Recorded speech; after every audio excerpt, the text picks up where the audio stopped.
I am very proud of how smart my rabbit is. She knows how to walk. She knows how to spin.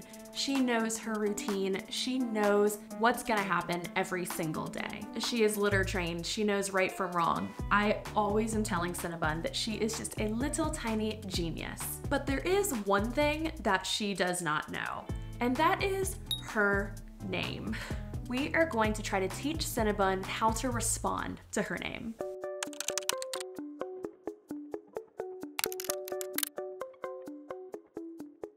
In general, rabbits do not really communicate with sounds, with noise, with their vocal cords. The way that they communicate with one another in nature is with their body language, and the best way to get to know your rabbit, to get them to trust you, is to learn their body language and communicate with them that way. Cinnabun is almost 4 years old, and all of the tricks that I've taught her, anything I really want her to know, all comes from me teaching her. Little like body motions, a routine. It never comes from a verbal cue. But something I have started noticing is if I say her name, she does not even look at me, and it started to make me wonder if she even knows what her name is.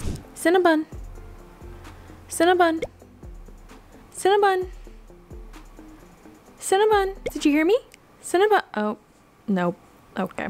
So this week I want to test an experiment to see, is it possible to train your rabbit to be responsive to their name, and how effective are verbal cues versus body language cues. The way I'm gonna do this is in a very Pavlov's dog kind of way. In the 1890s, there was a scientist named Pavlov who had this dog, and he would ring a bell every time he fed his dog.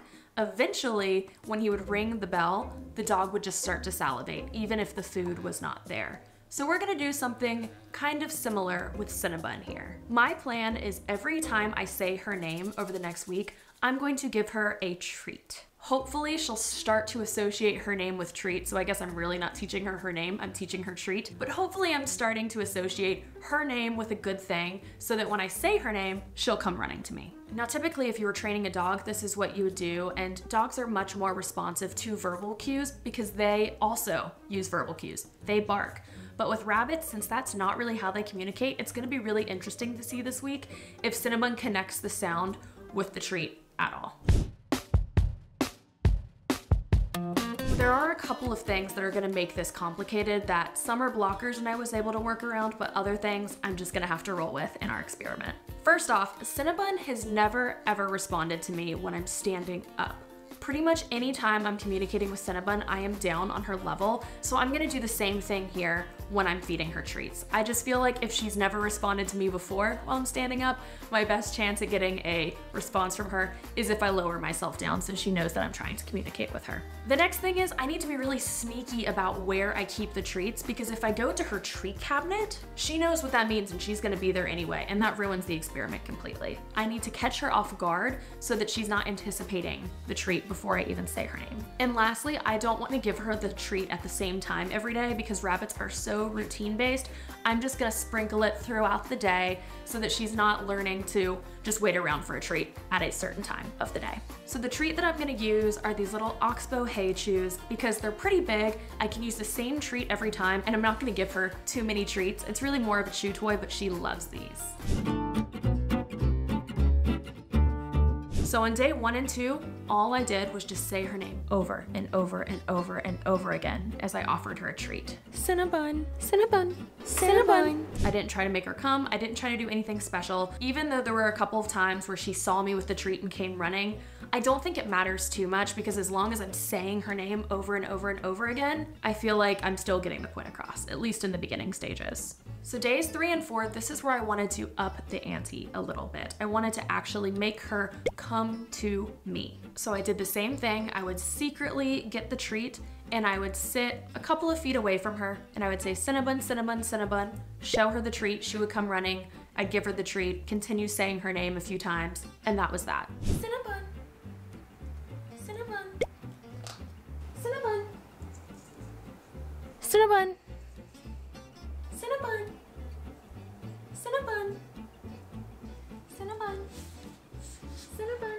Another blocker I ran into though is that if she didn't see me, she did not come. Now the entire purpose of this is I want her to be able to recognize her name and come to me, but if I'm saying it and she doesn't see me, she wasn't coming, which is again kind of proving my point that it's much more body language focused than verbal. I will say I do feel like on day 3 and 4, she started to, at least when I got into that position and said her name, she came running a lot faster than she typically would. I tried not to make the treat super obvious on these days because I didn't want to just completely get rid of the verbal cues, but I did notice that when I said Cinnabun, her ears would move and she would run. And so for day 5, I wanted to just try calling her without a treat in my hand. And I have to say, it worked, kind of. Same thing as before, I have to be seated and I need to be in her view, but when I called her name, she did start hopping towards me, but here's the problem. My little pumpkin pie is very food motivated, and once she got close enough to see that I wasn't holding a treat, she became uninterested. But look what happens if I call her while I'm holding a treat. Cinnabun. That's a good girl. That's a good girl.